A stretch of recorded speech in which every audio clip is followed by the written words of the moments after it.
Pushed to the brink, these pensioners say they've been driven out of their forever homes. They've had their village fees increased twice in a year. The landlord says it's not about profits. Well, they're not copping that. At some stage, all of us will have to decide where we live in old age. Stop the greed! Stop the greed! For some folk, that decision hasn't worked out the way they planned. I am trapped here. Did you think it was going to be like this? Never. They're about to increase the fees again at the Kincumber Nautical Village on the New South Wales Central Coast. And residents say they can't tighten their belts anymore. I'm a diabetic. I've had 7 heart attacks and I've had 4 mini strokes, and I can't afford to go to hospital because I've got to pay a $300 excess. Residents here built and own their homes, but they pay rent on the land and for maintenance around the village. And then in November it went up again, and yet it says he's only allowed to put it up once a year. The site fee was Nearly all here claim they are on the old age pension, and the ever-increasing site fees are now taking Nearly 50%. I live solely on a pension, and that's half my pension gone. There's no security in knowing where this is going to end. And when they do get a pension increase, every cent of their pension rise went to the owner plus a little bit more. It is grossly unfair, and it does need action to stop it.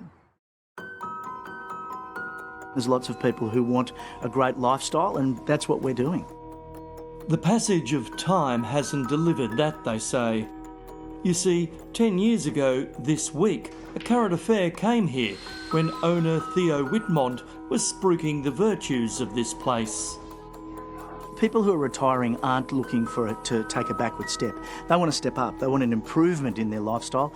They've worked all their lives and, frankly, they deserve something that recognises the hard work they've put in. Mr Whitmont told us 10 years ago that people who come here will have an improvement in their lifestyle. Well, it's not true. It's not true. A decade ago, residents told us, we can just come down here, launch a boat, do a bit of fishing, go up there, play tennis. It's just, everything's here. Today, this is what remains of the boat ramp. Roads and footpaths are in poor condition. Since 2019, there has virtually been no maintenance whatsoever. Jim Coleman reckons all he gets for half his pension is a garbage run twice a week.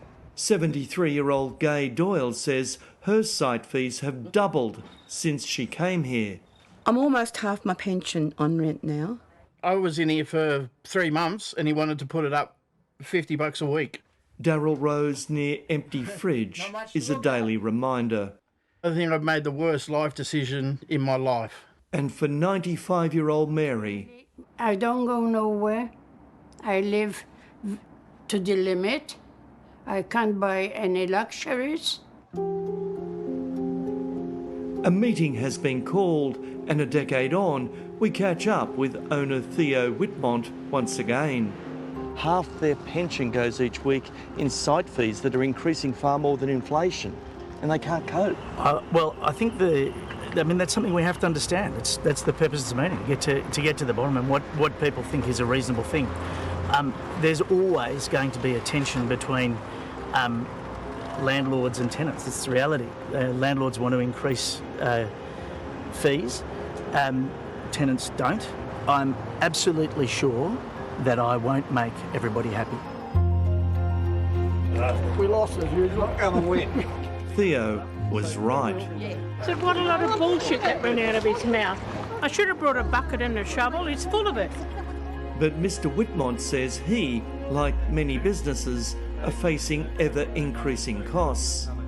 We can't allow the village to spiral down and have no services and no maintenance. And he says he has no alternative. Let's say we don't increase site fees at all forever.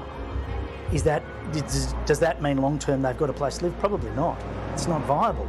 Those who gathered earlier say no one is helping them.